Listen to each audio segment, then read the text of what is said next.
What's Going going on, on, everybody? Magpie? What's going on? Welcome to another episode of The Bird's Nest, powered by Velocity Sports, sponsored by James Chocolate Truffles, straight out of the DMV, DC, shipping everywhere in the nation. Um, how's everybody today? This is, a time where we get down to the sports nitty gritty. If you guys haven't caught it, we had our premiere show, The Blacktop, earlier today, about an hour ago, hosted by Tamara Butler herself. She is one of our colleagues here on in Velocity Sports, and you guys can get to catch that on YouTube and on Facebook. Just type in Velocity Sports, The Blacktop, and you will see that right up there. Me, myself, and Albatross was actually on that show as well, talking some basketball. Albatross, what is up?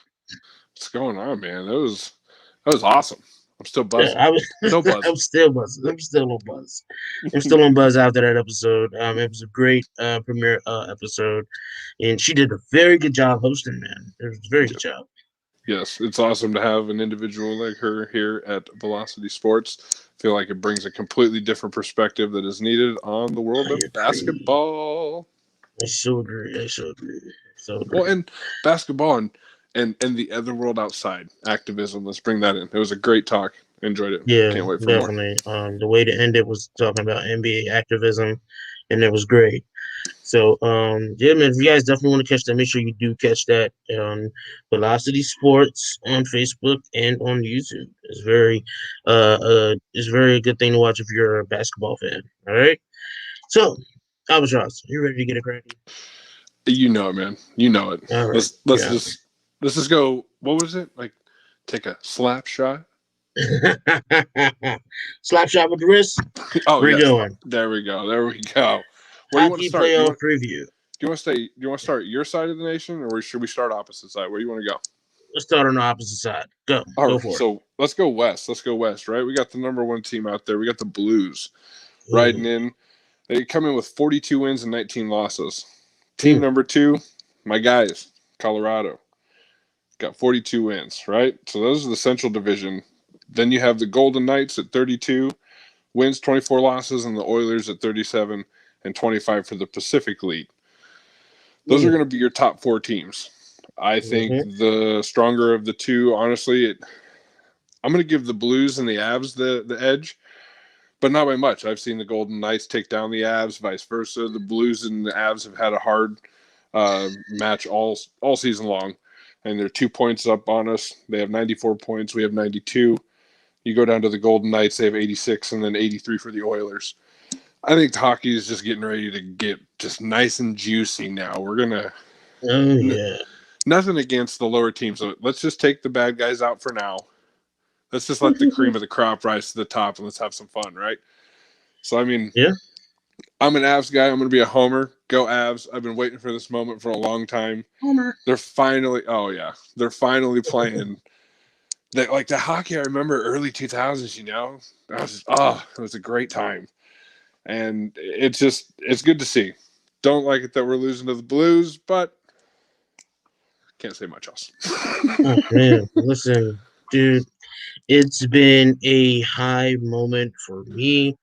Um, Alex Ovechkin just playing like he is has no timeline on his age, and we play the Bruins tomorrow, so I'm actually very excited for that.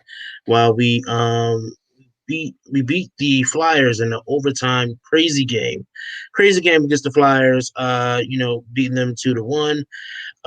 It went overtime, man, and I'm telling you, it was a crazy game. Big defense. It was just all around madness. Mm-hmm. I was on the edge of my seat watching that game, and that pretty much split that series for that weekend. Mm-hmm. Yeah, see, and right here it's showing. I'm seeing that the Penguins have clinched theirs. They clinched their division. The Capitals have clinched the number two seed. The Boston Bruins clinched a berth, and then the Islanders have clinched a playoff berth. It looks like in the East Division. The North Division shows the Maple Leafs have clinched the division, The Oilers have clinched the number 2 seed, playoff Mhm. berth for the Jets, and then everyone else is pretty much eliminated from there. So that'll be interesting. I mean, you look at the Bruins over there; they have 100 points on the season. Like, wow, Yes, definitely, definitely. they're playing good. I mean, this is getting really crazy, getting down nitty gritty. Just coming over on my side of the nation, with the Caps. Right now, there's one game left. There's one game left. In the regular season, I believe, right? If I'm not mistaken, there's one game left. I'm pretty sure. Yeah, and Alex Ovechkin has a harboring injury. There's also some players that are day to day and not 100% due to COVID and just normal injuries. Oshie just might not be able to play in the postseason. So that was crazy. It's becoming a little bit scary now because Mm, we need these guys coming into the playoffs. But yes, Ovechkin, you do. Backstrom, and Carlson were at practice today. Kuznetsov, and Samsonov has been on a COVID protocol. President has been on a COVID-19 protocol since last Tuesday.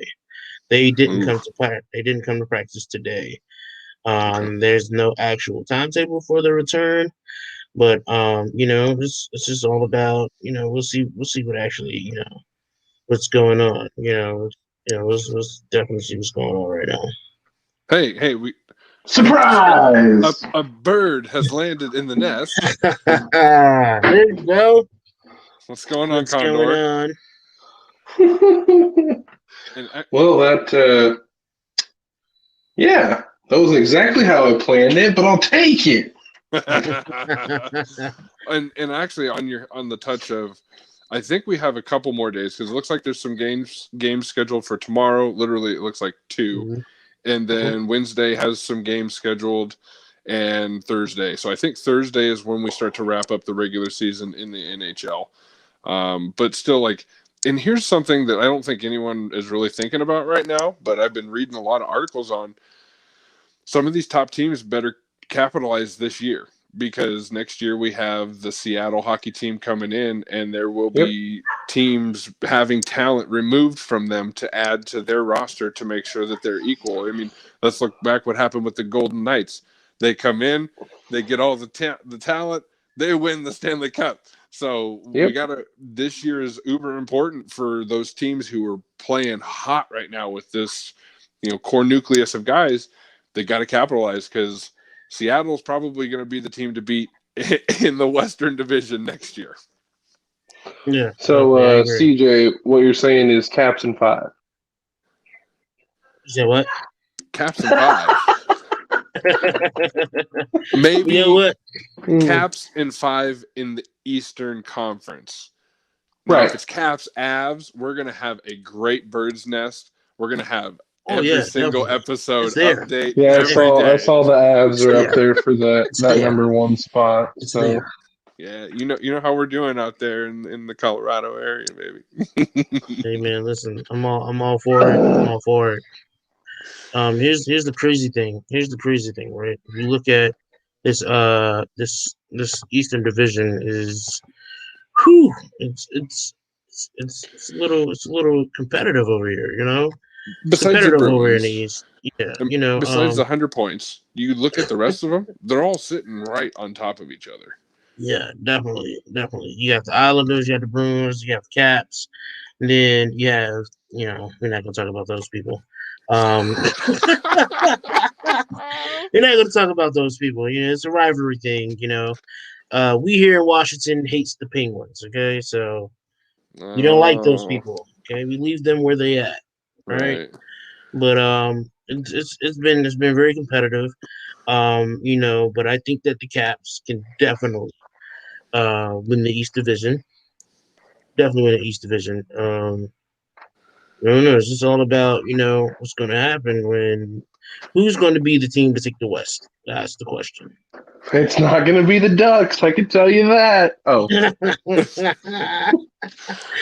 at West, 17-30. Yeah, the Ducks are at the bottom of the totem pole. they are sinking to the bottom of the pond. but I'd say me being a fan, that's probably the worst that I've seen that team in my lifetime of watching that team. At least they're not the worst team. No, Still, for them to be, well, you said 10-31.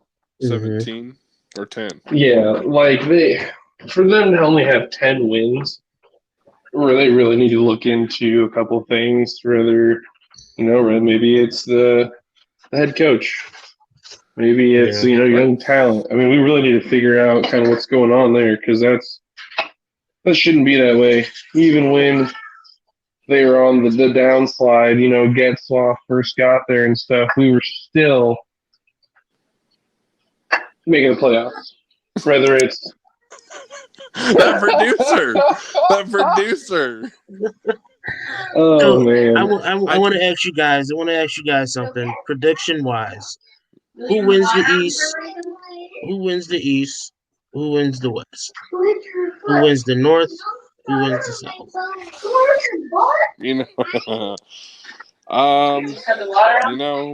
Who wins? Let's see here.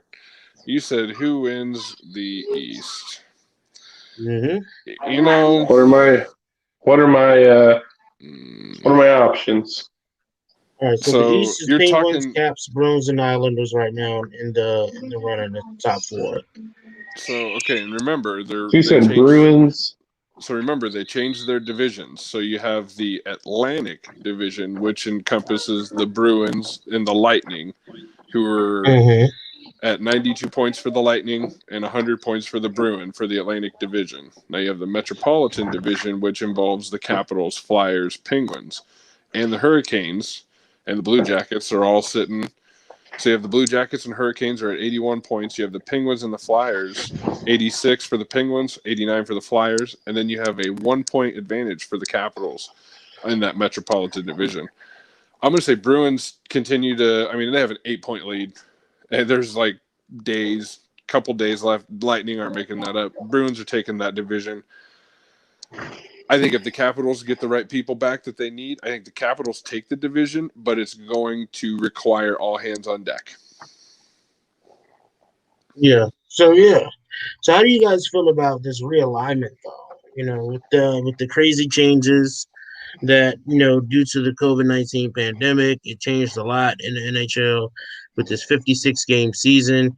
How do you guys feel about this realignment? Do you think that the realignment pretty much sets the tone for every competition for it to be competitive in every division, or does it give a leg up for a certain division? I personally really enjoyed the change because I believe that you had there's the Northern Division that has all the Canadian teams in it, correct? I believe so. Yes, because they get paired into the conferences, that's when things change. But I'm pretty sure there's the division that has only the Canadian teams in it, and then you have it was really smart for the travel of these teams and very cost effective. You don't have teams traveling across the country for 15 games, because one team is going to have to pay that ticket. So I think it was a very smart financial move to help curb some of the costs that these teams pay to travel. So I personally have enjoyed the realignment. I think of these divisions, and we're probably going to see it again. We're out in Seattle, so we'll see what they do and how they adjust. True. Yeah, you're right. It's the North Division that has the Maple Leafs, the Oilers, the Jets, the Canadians, the Flames, the Senators, and the Canucks. Yep. So and think about logistically having to deal with Canadian U.S. customs travel all the time as a team. Now, I'm sure that they create loopholes for these teams to be able to travel internationally without problems, but you got to remember, they're crossing country lines. There's got to be something that these guys have to do somewhere extra. That's a huge process you take out of their entire season of just division games, which pretty much is in any sport, that is your main encompassing. Look at football, 8 of the games that you play are within your division. So, I mean, it's all about getting. Yeah, he's been, getting them steps in somehow. That's what we do around here. But that was smart. It really was. I think it was good for all the franchises and the costs that they, have to incur. Yeah, definitely, definitely. Honestly, I like it. I think that there's a handful of teams in each division that makes every division very competitive. Agreed. And with them putting all of the Canadian teams inside of one division was a smart effort because, like you said, having a team from Toronto to visit 14 other cities, in one in One 2 week season. span, so it's a lot, and it's a lot Yep. of money that it's not cheap flying from Canada to the U.S. No. Every day in and day out. It's just not cheap at all. So No. yeah, yeah, and just like Rebecca said, especially when the borders are closed due to COVID as well. You know what I'm saying? So it makes things a little easier, for that as well. Yeah, I can imagine logistically that was a nightmare. Zach, you have anything that you want to add to this hockey playoff preview? Honestly, not really. I feel like it kind of affected some teams this year. I feel like people weren't necessarily prepared for the changes and kind of what was going to happen. Obviously, they weren't like huge, I wouldn't say huge dramatic changes that should have affected people too much. But I think just the difference in who they're playing throughout the season probably kind of changed how certain teams prepared, and certain teams obviously were prepared for other teams. I think Yeah. you see certain teams definitely took advantage of the situation, jumped on people who they don't see majority of the season, and really just took advantage of the opportunity, and boom, they're up there. Yeah. There's a lot. I think there's a lot of teams like that probably, but that's also to say that talent works in different ways. Yep, I I mean, definitely agree. to add to his point, I think you look at the West, you see that I think happened the most. When you split apart the Central Division, which at the core of it was the best part of the West. You had the Blackhawks, the Avs, the Blues, the Wild, the Predators. I mean, 90% of the time, these are playoff, approaching teams. And you saw that division get split apart and put against teams who were like in the Ducks in that rebuilding mode. Certain other Mm-hmm. teams in rebuilding, and they weren't ready for some of these teams that were playing, I think, in the Central Division. It's a very physical brand of hockey that happened in the Mm-hmm. Central. And it changed, like you said, I think the aspect and the outlook of a lot of these teams. Some teams are opportunistic and others have not done well. Mm-hmm. Definitely. Yeah, definitely. I'm excited for the Stanley Cup. This could be the Capitals' year. We could put a cap on the season. Or no, that's not going to happen. The Avs are getting that title. The Avs are getting that title. But Oh but man, it could, could be the possibly Ducks. be like that kid. What's his name? Ryan, something Ryan stealing someone's hat. You know what I mean? Like, I feel like we're segueing into something here. I'm not quite sure, but Or I feel like OV. OV. so. I don't know. I think it'll be interesting. It's going to be a very interesting playoff situation. Have some strong teams in the East, strong teams in the West, and I'm interested to see what's going on. Eyes on the Avs, buddy. Eyes on the Avs. Caps. I'm watching the Caps. All right. Moving on to the next topic at hand, which is the MLB updates. Man, I got to give a shout out to Wade Miley. Threw a no-hitter as the Reds. This guy is so old. Yeah. Like, talk about misjudging him and letting him smoke you. Got no hit. Good job, Wade Miley. Yeah, it was a nice one for sure. Let's let's do this new thing we got going on. Who are we throwing in the bullpen, and who are we starting? So I'll start. I'm throwing the Diamondbacks in the bullpen because they've lost like 5 straight. It's disgusting. They were looking great, trending up, and just So we should call that. So instead of that, you should call it like in the dugout. Like you're yeah, there getting you rid go. of them in the dugout, or are you putting them on the mound? Okay, so Yeah, you're see, saying in the dugout. D-backs Yeah, they're gone to the are bench. scraping. They're scraping the seeds up off of the floor, right? Yeah, they're done. Okay, They're okay. done. They But are they as bad as the Rockies right uh, now? I think that's the question. The Rockies were god awful. But here comes it's funny. Steady Charlie over here doing his thing, Mr. Blackman. Yeah, it's ridiculous. Anyway, and and this is interesting, but I think it hurts me to say it. Uh-oh. But over the course of the last couple games, they've been finally figuring out how to play offense. They're a good defensive team, but that offense is kind of snuck by them, if you know what I mean. And it's the damn Cubs. Oh, The Cubs have been playing good baseball lately. I've been seeing it and hearing I thought about he was it. going to say another team. 7-3 in their last 10. They're Yep. only 3.5 out of first place. Honestly, the only team playing hotter than them right now is actually, I mean, I hate to say it, but the Redbirds.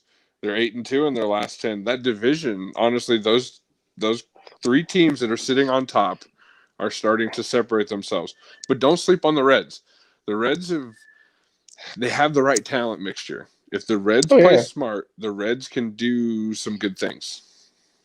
It's interesting because like I said, you had the Cubs not playing well offensively there for a couple games. They're losing like night in and night out there for a while. They're losing like 1-0, 2-0, like 2-1, just stupid. And you're like, what is going on? But again, like you said, here they are sitting 3.5, starting to get those runs coming in. They're starting to get the offense. Well, could be interesting. The one thing that they lacked, in my opinion, was center field defensive presence. They fixed that. They got Jake Marisnick. That kid is just an absolute stud on defense. His bat kind of goes ghost on him sometimes, and that was his biggest factor in why he always shared time with George Springer in Houston. But still, you bring a defensive guy in like that, it makes a huge difference to the approach that team has. Plus, you have Hayward. That guy is just stayed in left field for the Cubs for a long time. Yeah. So, I mean, I think he's steadfast there. When you have Chris Bryant, when you have Javier Baez, when you have Anthony Rizzo, Wilson Contreras, these bats are going to warm up. Mm-hmm. Chicago, get a little bit of warm weather going. You're going to start seeing some balls flying out of Wrigley at a high rate. It's going to be interesting to watch. Let me ask you this, Albatross. Who are you putting in the dugout, and who are you throwing out there on the mound? Ooh. It pains me. Just pains me to say this right now, but right now I'm going to put the Rangers on the mound. Now, I'm not quite sure if that was to the fact that they played a Mariners team who can't figure themselves out. But, I mean, they're 7-3 in their last 10. Again, the bats are warming up. They're just playing smart baseball. They got back to 500. They're playing in a tough division, and I feel like that's a homer right there. Total homer on that one. When the Cubs are she on, flies a W flag. She flies a W flag, okay? She flies a W flag. No, it's okay. I'm going to put the Rangers on the mound right now just because I want to pick a team that doesn't really get a lot of talk. Everyone wants to talk about the Yankees finally getting warm, 7-3 in their last 10. We can talk all day about the White Sox and the Indians, but aren't those expectations? I mean, these teams should be good. They already knew the talent was there. Let's talk about a team that kind of worked their way back, has been playing smart baseball, taking care of business. I'm going to put the Rangers there, and I'm going to put my own Seattle Mariners in the dugout because they need to quit playing around. They need to call up Jared Kelenic. They need to give a shot of juice to this offense. He's the number 4 prospect in the MLB, and he is sitting at AAA. Opening night of AAA baseball, this kid jacks 2 home runs. Tell me why he's not there. Well, they keep telling us, and Jerry Diapoto says by the end of the month he'll be here. We'll see how good of a salesman he is. Oh, we have a breaking news moment. We need to drop like a dive bomb or something on here. You know what I'm saying? Uh-oh. Russell Westbrook just recorded his 182nd career triple-double, making him the all-time leading triple-double machine himself. Yep. Russell And I said it in the premiere episode of the Blacktop. Go and check it out. I said he was guaranteed to get it because of his average. It was a guarantee. Guess what? Next game he plays, he's getting another triple-double. We're not stopping at 182. He's going to get one for I'm calling it now, every single game triple-double for the rest of the season. Yeah, I can see it. Yeah, definitely. Congratulations. Congratulations to Russell Westbrook. Yep, for sure. So you get some Washington tickets, right? You can watch the Wizards in the playoffs, right? Because it's going to happen. Yep. I refuse. Why? I told you earlier in the premiere episode. Enjoy the moment. Enjoy the moment. I'm a Boston fan. At least they're gonna have their superstar for the postseason. That's two. Remember, Bradley Beal is number 2 in the NBA in scoring. Don't forget his counterparts. Yeah, definitely. Definitely good guys to Russell Westbrook. Steven Adams. Not gonna buy tickets. Wow. Harsh. Okay, all right. Anywho, let's rebound here. Here's the rebound. So CJ, aka Magpie, who you throwing in the dugout and who you starting? As much as it pains me to say this, I am throwing in the dugout the Washington Nationals. Okay. We went Homer on the episode. I love it.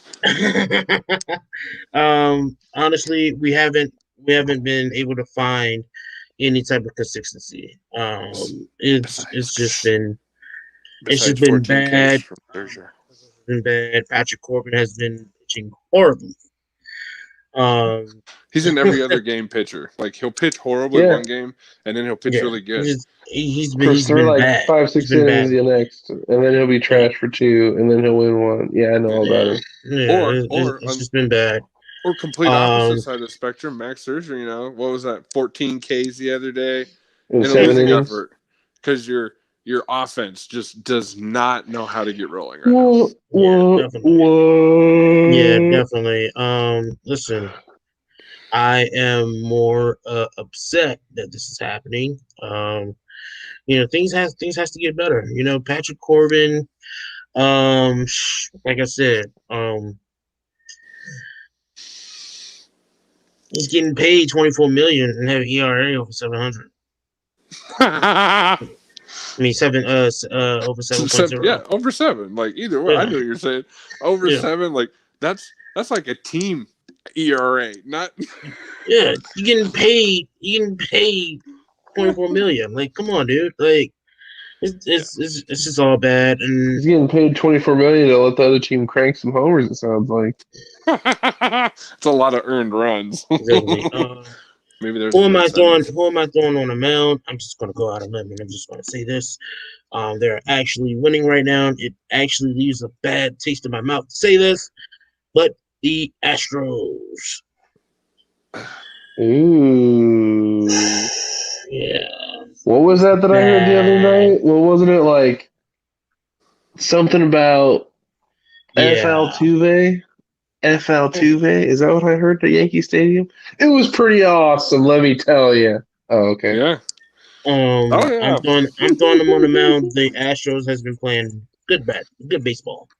I will say, sorry to cut you off there, sir. I will say in the defense of the new front office, and there's some new players in there, and it's really only a couple people who are from that cheating season. Altuve, Bregman, Correa. Bregman, and Correa. Mhm. Yeah, really, it's those guys. I mean, some of these new faces you got, like I said, the Oh, new and manager. Yeah, right Gurriel. now they're giving the Angels hell right now, 3-0 at the end of the third. It's been a crazy game so far with as far as the Astros goes. Altuve, he has a run. He has a run, so it's of course, like you said, Altuve, Mhm. right? He must have a buzzer on. He must. Man, yeah. But So then, Shout out to Luis Garcia right now and having 3 strikeouts so far. So very nice. Yes, you know what? The wonderful Astros. Oh man. Oh man. you don't know how hard it was for me to say that. You know what I'm saying? To put them on the mound, but I give you props. I give you props. Good Hey, job. Good job. I'm a Mariners fan. I can't do that. I even gave the Rangers props. Like I should be slapped. so let me ask you guys this. I'm gonna give you guys one player from each conference. One player from each conference. Who do you need to see improve? Okay, go.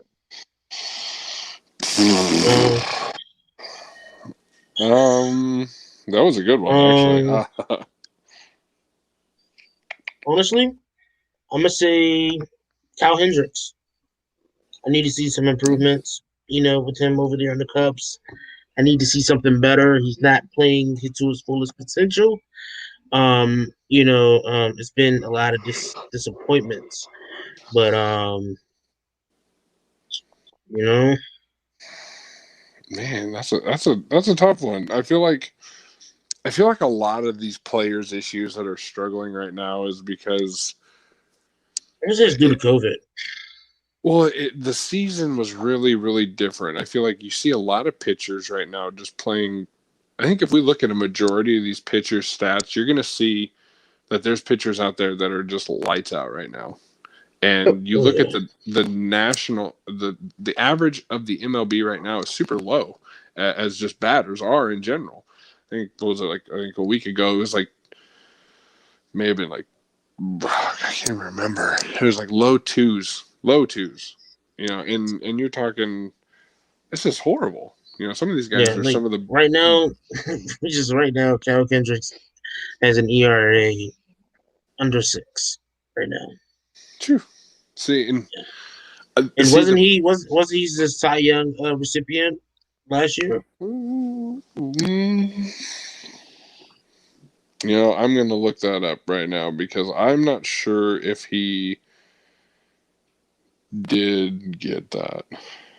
I think he was in the running or something like that. He I think may he have was been in the in the running. running. Yeah. Yeah, I think he was in Well, the running for it. I think he was one of while the. we're figuring that out, Yeah. I think I'm going to go ahead and throw down another point here. Mhm. So I could have went. You could have gone another two different directions with the good old dugout and pitching mound there. Mhm. And one of them I will do this way. I will put Mike Trout and Shohei Ohtani on the mound, but I'll put the Angels in the dugout because they need to figure out how to help these two. And you got Mike Trout over here leading the MLB in at least half the categories and still top 10 in the rest of the categories. And But then you guys are losing. I gotta ask you, and I have to say, when does Mike Trout not lead the Right. MLB? But here's my thing: you have the best player in your sport. It's time to start building and being successful because of that. It's time to start winning divisions because you have the best player in baseball. Like you have the LeBron James of baseball. You have the time, I guess, Johnson of NASCAR. Right. Like you have these people.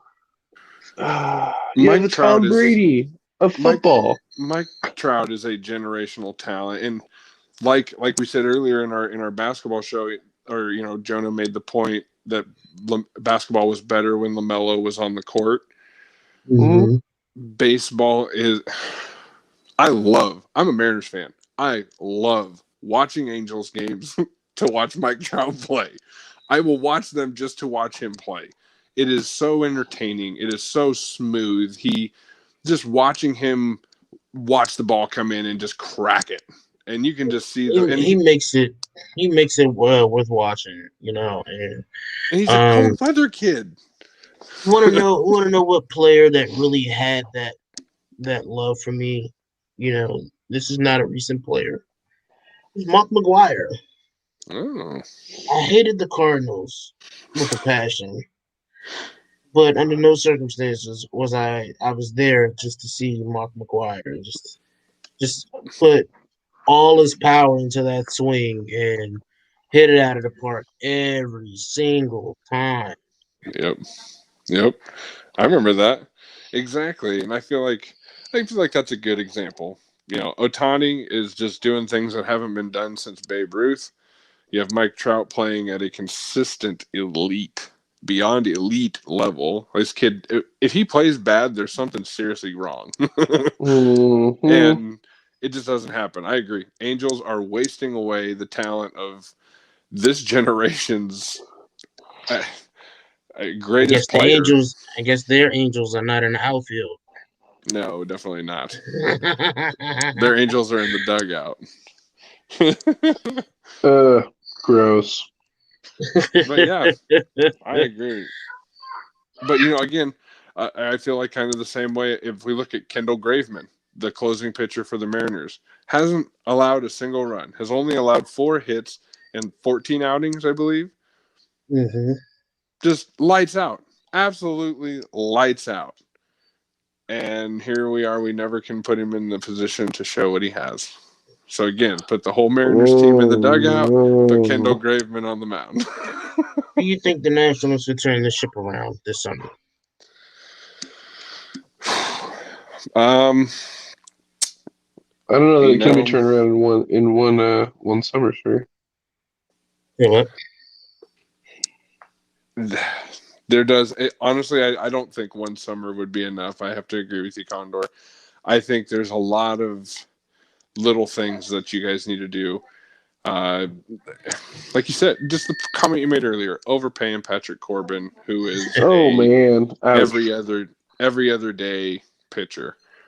Not good business. Speaking of overpaying, I'm gonna leave this, just for the end of the show, as let's be honest, okay?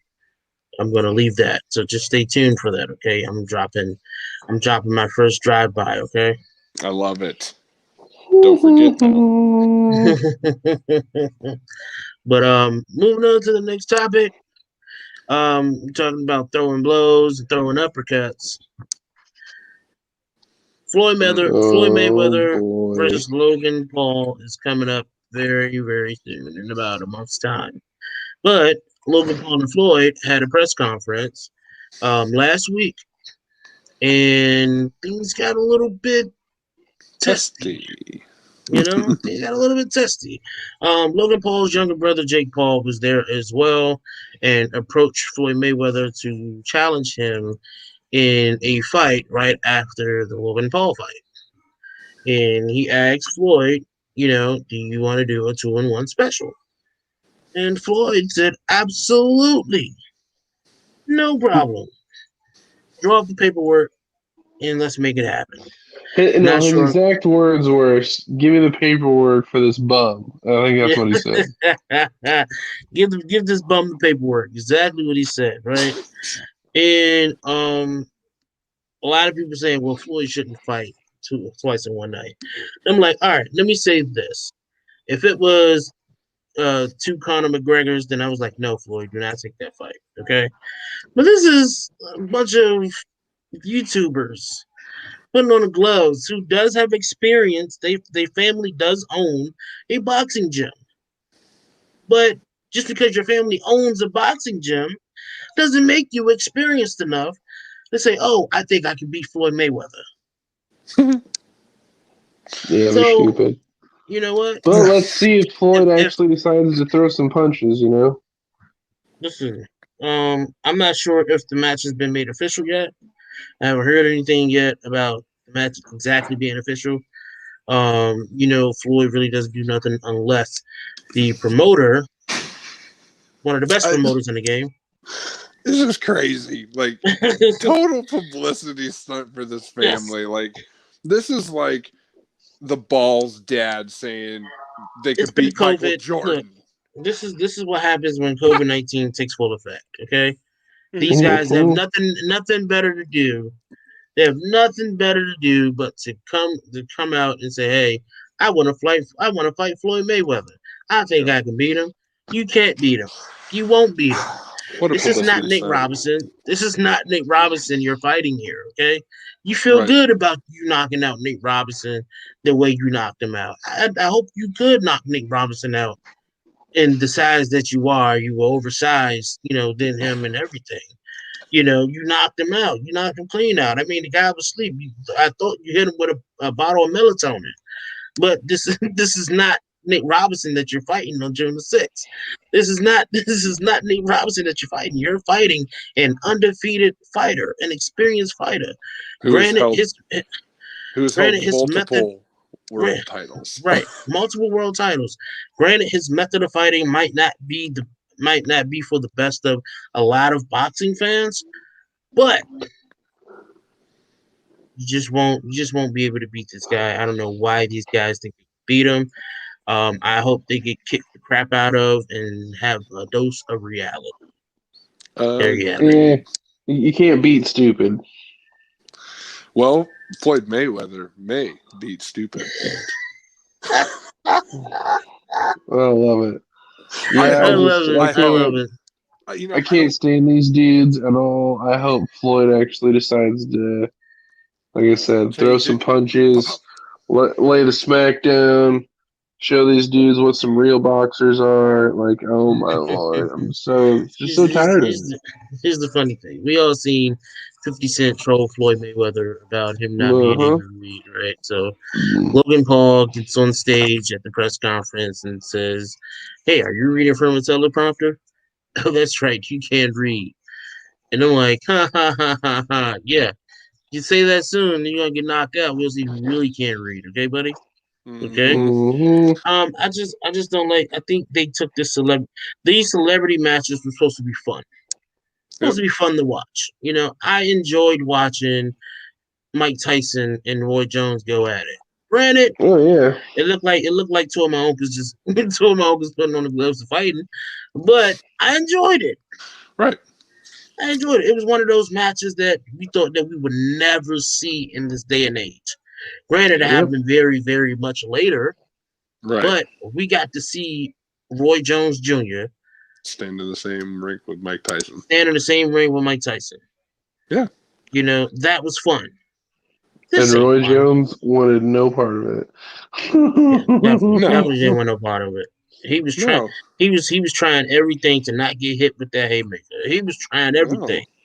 He was doing everything in his power to not get hit with that haymaker. But this fight on June the 6th, it's not fun. No. It's not at all an ounce of entertainment. No. Am I going to watch it? Hell yes, I'm going to watch it. Why? Because I want to see these guys get hit with a dose of reality. Yeah. I want to see him getting knocked up. Cow. Now, let's say... I don't even know if Floyd has the knockout power anymore, though. Right. Now here's the question that I had for people is just what if it's took one hit and that was the end of the fight and Logan wins. That's all it takes. That's all it takes. Just, what if? That's all it takes. People say, "Oh, that won't happen." I'm like, yeah, what if? Could. Yeah, this is boxing we're talking about. I know, that's why I need to. That's why I need to get in the ring with him. I can knock him out one punch, and we be famous, guys. I love it. We'll promote it. But presented by Velocity. This match here is such a publicity stunt to the fact that it's going to take. I think that even if Logan Paul loses, if he sticks Floyd with one good hook and Floyd stumbles, that's going to forever go in Logan Paul's book. Yeah. I made Floyd Mayweather stumble. Mm-hmm. Me, the YouTube guy, I made Floyd Mayweather stumble. And my comeback would be like, you made him stumble at the end of his career. Like, And let's he made you go see to sleep. you. Right, exactly. At the Like, end of his career. like this is not Floyd from 10, 15 years ago. I think if this match happens a decade ago, this kid's gonna get smoked, and we all know it. I think and it's Floyd like, hasn't lost a step. I don't think he has, but we always like the whole LeBron thing. We have to remember the human body ages. No matter how well you take care of it, there's sometimes that things just don't work the same. I mean, again, let's look at Masvidal. Never been knocked out ever. In 50 fights. Shut up. Right. Oh. Exactly. But the human body gave way. Not Masvidal. The human body. He was the human body about decided, I'm going to take some hits. No, you're not. You're done. Yeah, exactly. The human body is the X factor in the fights. That's just really what it comes down to. And I think Floyd has all the talent, all the knowledge, all the ability to smoke these two. I don't care if your daddy and your mom would put you in the gym. This guy is a world champion fighter. Like, he is one of the greatest of all time. If these kids pull off some bull crap and they beat him, I don't want to hear no more. I want to pick celebrity fights. Go get your ass in an octagon and go take on some fighters who are gonna bust your face. Yeah, that's what I want to see. They'll have any lineup for there. There's so many UFC fighters that want to just beat the crap out of them. It's unreal. Yep. Michael Bisping sent a fight contract to Jake Paul. You don't want to do that. You don't want to do that. Michael Bisping is an older man, but he's not going to stop, and he's going to do bad things to him. Michael the Count Bisping. Yeah. No, you don't want that. Yeah, there's a lot of people. Paul tried going after Cormier. Daniel Cormier basically said, "You don't want this kid." He's like, "I'll do bad things to you." You think about the fighters that Cormier has gone against, and these two don't even. All you gotta do is just say one person, John Jones. Oh, yeah, there you go. You're willing to step in the octagon with John Jones? Oh, dude, you're a man for even setting foot in that fucking octagon. Let's go, Pauls. Go challenge John. There you go. Go challenge John. Let's see what you got. I don't want no part of fucking John Jones. No, thank you. No, you don't want it. He's a monster. I'm excited to see him with more muscle mass on him. You're gonna put more muscle mass on a guy who already hits that hard. Like, this is exciting. I mean, I haven't been excited for a fighter since Vitor Belfort. It's been a long time, and I am excited about this move up. I'm way happy for the move up. I'm waiting for the fights to be announced or something. He's been training for, I want to say, the last 6 to 8 months. He's been bulking up and training and getting bigger. And he looks big and he looks quick. And I'm excited. I'm excited because I think they're going to give him a shot at Francis Ngannou right out the gate. And I think an Ngannou-Jones fight is exciting. It's what you want. It's what you need to see. I mean, it's two of the baddest men in the world going at it. And if anybody can put that puzzle together and tactically just destroy Ngannou, it would be John Jones. Yep. Ngannou would try to get close, and as soon as you try to get close, you're going to catch an elbow, and you're not going to like it. Like, John Jones is just so unorthodox with his striking and how he uses just all parts of his body. And he's just such a wrestler and could just take you down whenever he wants and just, again, throw elbows and just beat you up.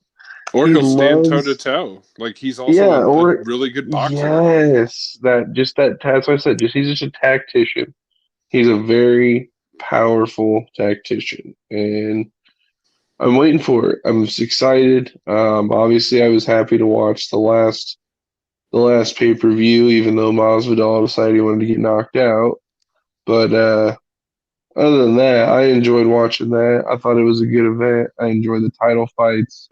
I think that the people that won, they definitely, I guess, their camp prepared them the right way. They definitely outsmarted the other camp, and sometimes that's half the battle.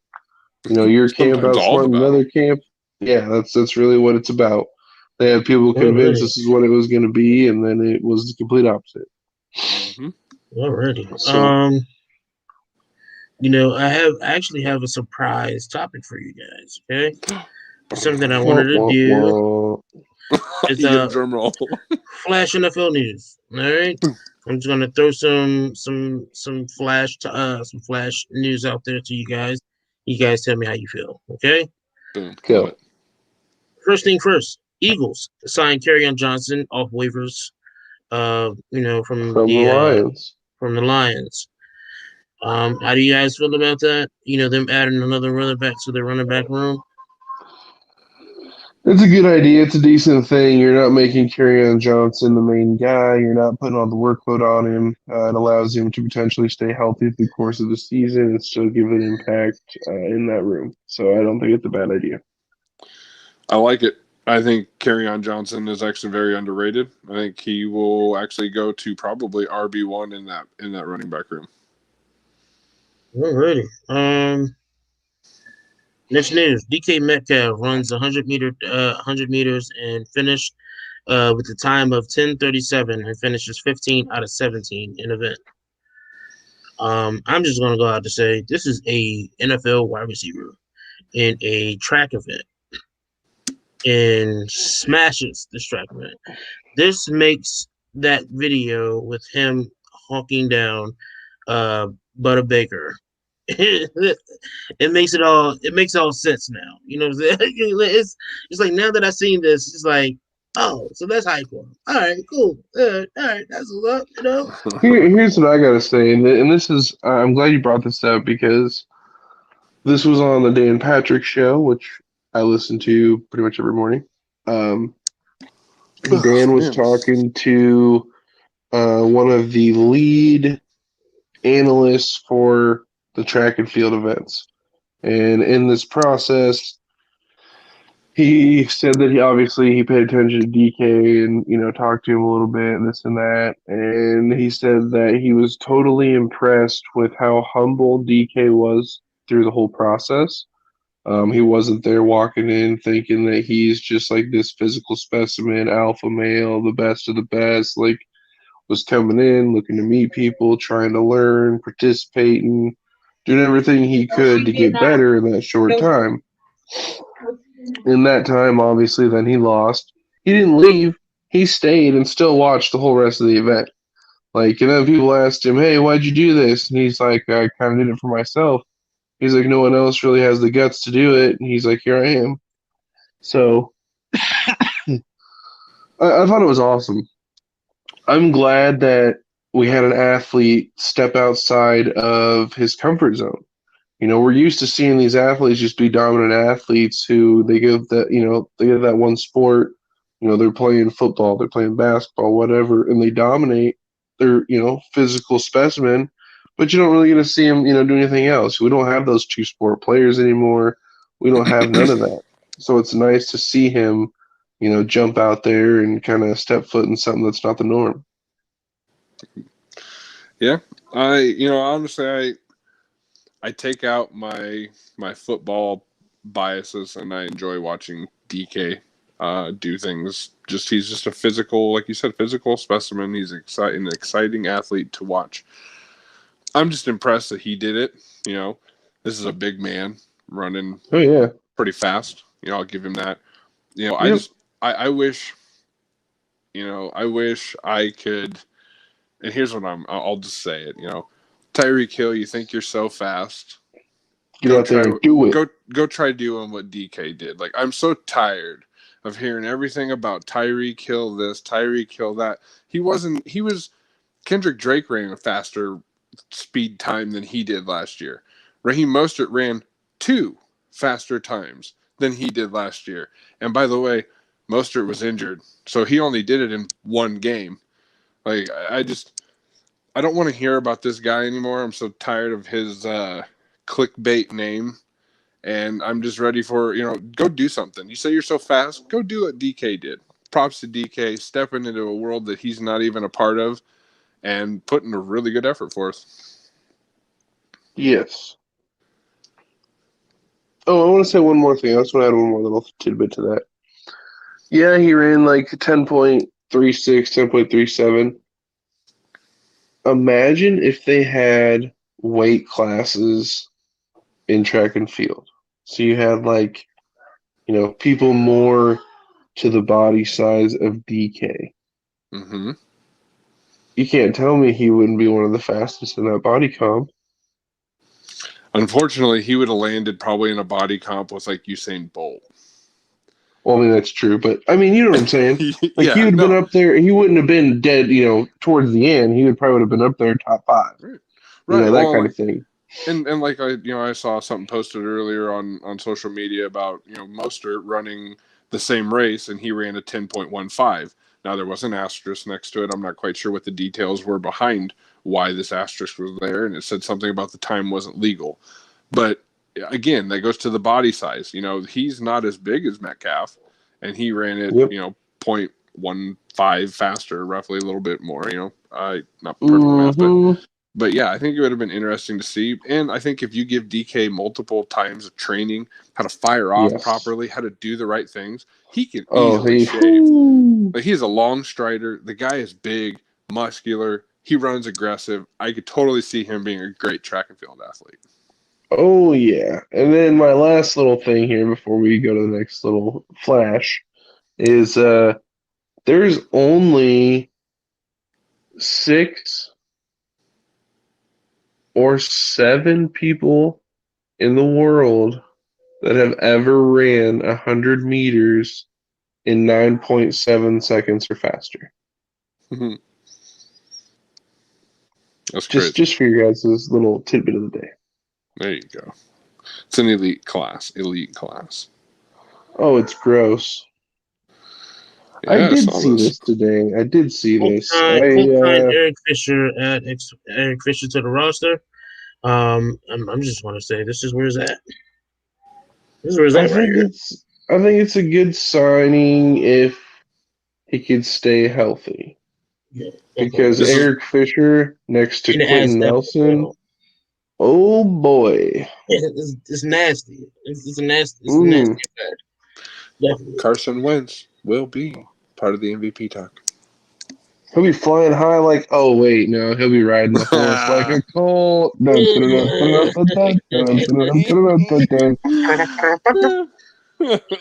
Oh no! Tim Tebow signed 1 year as a tight end with Jags. Oh, here's where it's at, peeps. Here's where it's at. Let's talk about your boy. CJ gave you the head cock. Like, oh, really, man? Really? What do you got? Condor? I got it right. Oh.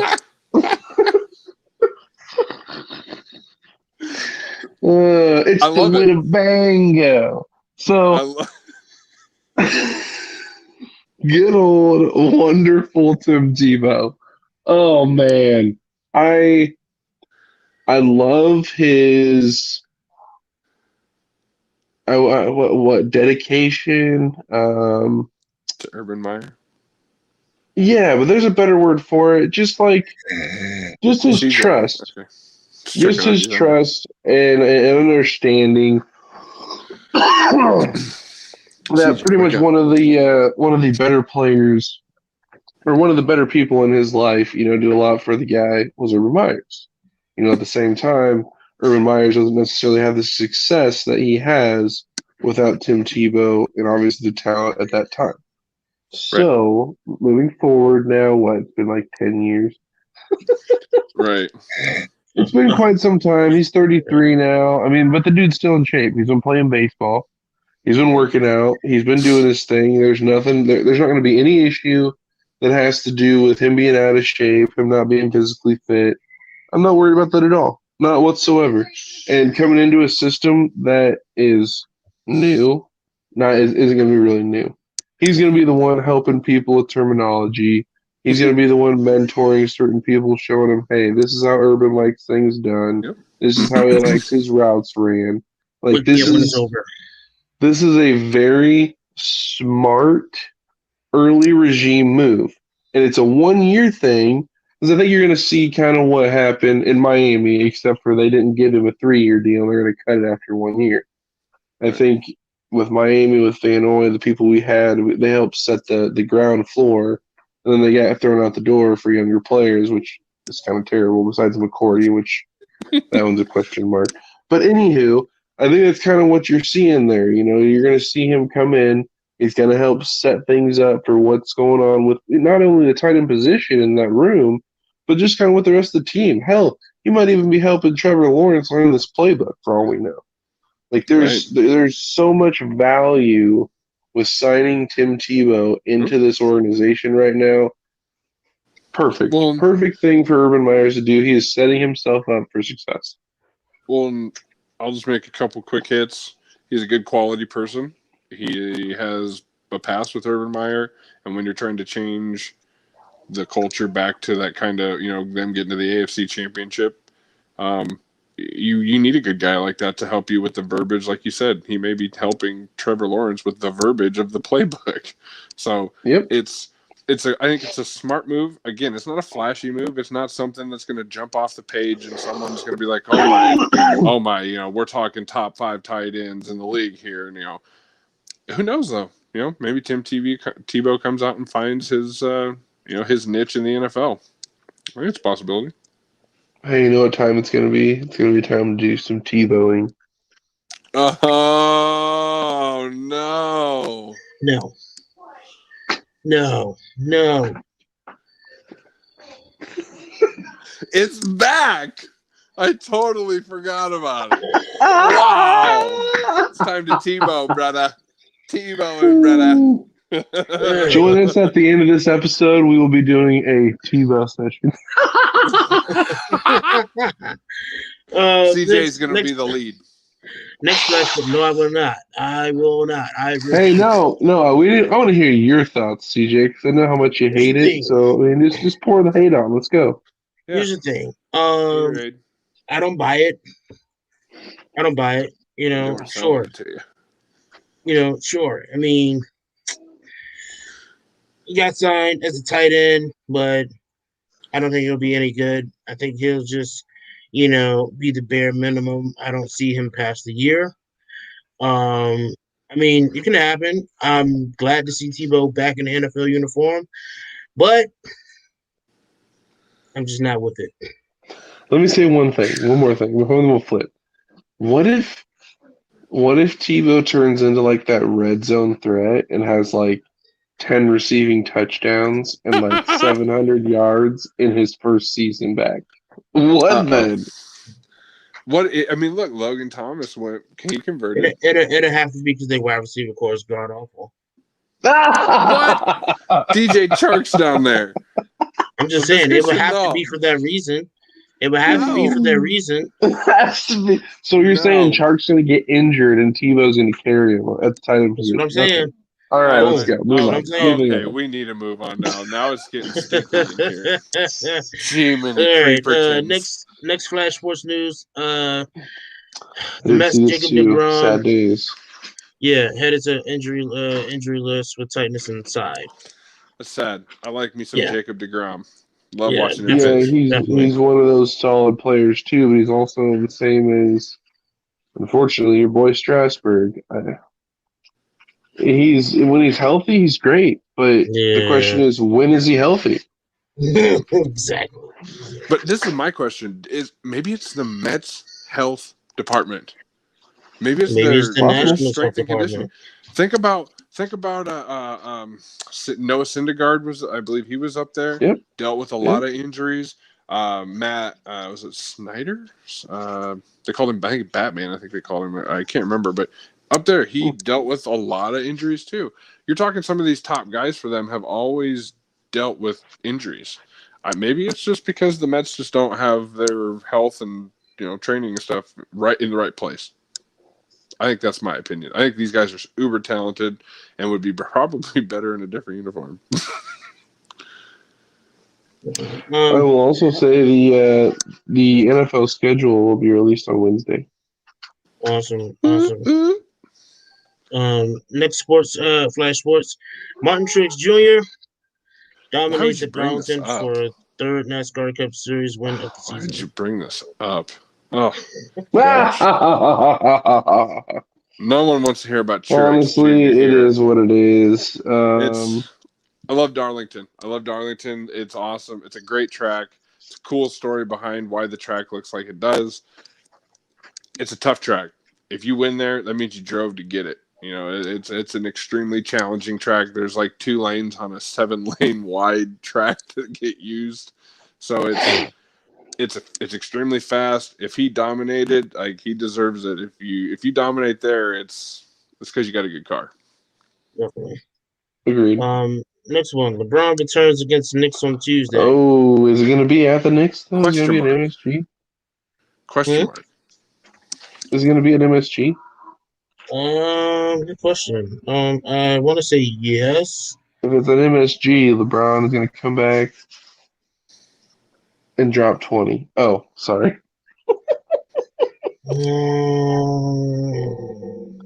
No, I think if LeBron does come back, I think he'll have a nice contribution. I don't think he's going to push it as hard as he did when he came back a couple weeks or a couple of days ago when he hurt himself again.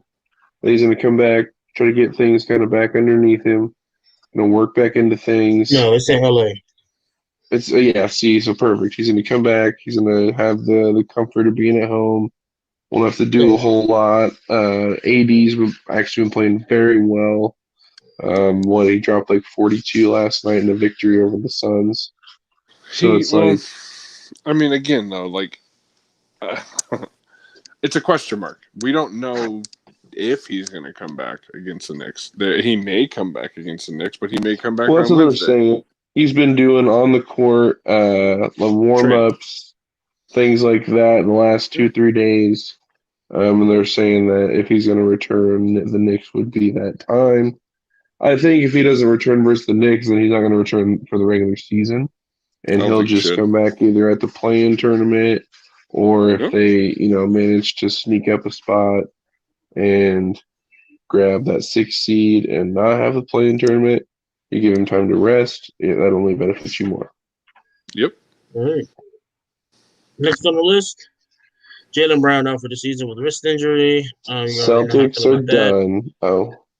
Yeah, I want to say hang the playoffs up. That's it. Oh, there goes the brand. Like, what's wrong with it? What's wrong? Like, does he have a wrist sprain? Is there damage? There's no details yet. It is a wrist injury though. So no diagnosis. No full on diagnosis yet. So we need to pay attention to this. This needs to be something that we will definitely. They said he's out for the season. They say he's definitely not going to be able to come back in time for the play tournament or the playoffs. So I'm just not sure. It's 3 hours ago. It is a torn ligament in his wrist. Yeah, he's done. He's done. Yeah, that hurts. It's going to be the Jason Tatum show, and I don't necessarily think he's ready for that yet. So. Next on he the will list, have surgery on coming up here in a couple days. Later this week, he'll have surgery for it. Next on the list, Kerrion Bill is battling over the all-time scoring duel right now. I'm loving watching this. This back and forth is crazy, and this is definitely crazy. This considering is Curry, and considering Curry's I watch what Beal's doing. He dropped 50 the other night. Curry came out, dropped 49 in 29 minutes. But it also don't hurt. It also don't hurt with Bill have to miss 2 games. I'm sorry, not 2 days, 2 games due to hamstring. So that's going to put a lot of damper on that as well. 2 out of the final 4 games, I think there is. Curry's going to have a chance right there. I'm going to make this statement. I know it's an unpopular one, but I truthfully am not overwhelmed or caught off guard by any means that Steph Curry does what he does. When you shoot a 3-point ball every single time down, you're going to score that many points. And then you hear the comparisons. Like I think it was something I think you posted earlier in social media. It's like you guys are going to compare Ray Allen to him, but what you got to understand is Ray Allen had multiple times where he had to play. He couldn't be the guy standing outside of the 3-point line waiting for the shot. He had to be a create the shot guy. The fact that Ray Allen had what he did was just purely because he was just that good. Again, I feel like here's the thing with Curry. You let him sit outside, he's going to scorch you. The moment you make him drive or do anything to where he has to be at all physical, that is not his style, and it puts him completely out of it. And honestly, he has injury problems. So he's not going to do that because he'll most likely get injured. Curry at his best when they won those titles was when he was driving in and distributing and then using his 3-ball. Yep. Well, yeah, I definitely agree. Well, hey guys, it's been great talking all sports with you guys.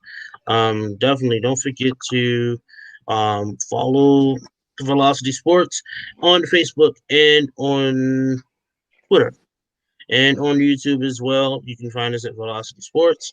Definitely give us a follow. This show is sponsored by James Chocolate Truffles. Chocolate Truffles, gourmet chocolate truffles, handmade to perfection. Don't forget to get your chocolate truffles, guys. Thank you guys for tuning in. Definitely check us out for information on next week's episode. We have a lot of great things to talk about. Everything sports, anything. If you guys have any topics, feel free to reach out to us and give us some topics to talk about. This is why we're here. So you guys have a great one. Again, I am CJ. This is Condor. This is Albatross. Have a good night. Nest out.